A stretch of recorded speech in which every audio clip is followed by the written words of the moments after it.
Члены Государственной комиссии обсудили вопросы, которые планируется реализовать в рамках проекта увековечения и сохранения творческого наследия всемирно известного писателя Фазиля Искандера.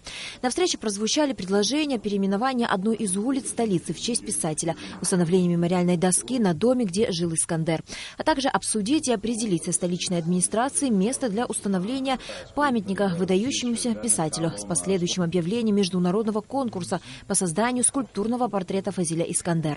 В последующий год и к дню рождения, а также к дню кончины великого поэта будут проходить ряд мероприятий.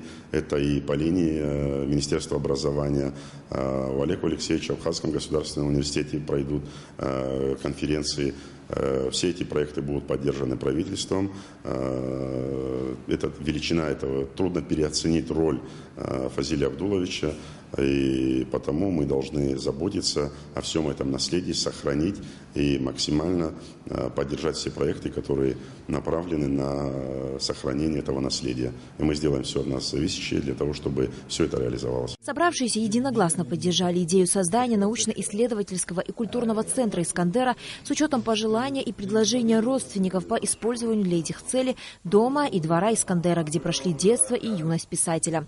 К 90-летию со дня рождения Фазиля Абдуловича решено подготовить к изданию трехтомник его произведений, посвятив один из томов сочинениям писателя, переведенным на абхазский язык.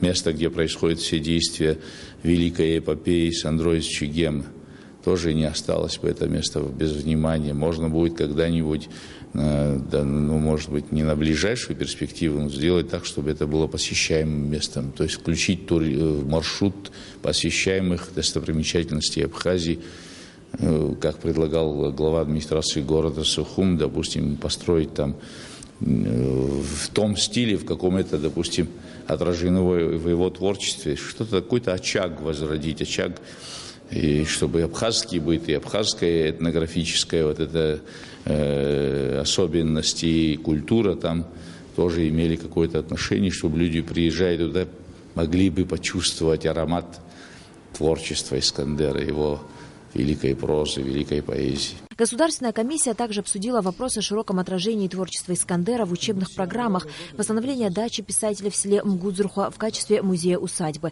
Было решено продолжить работу по проведению традиционного международного фестиваля культуры «Стоянка человека».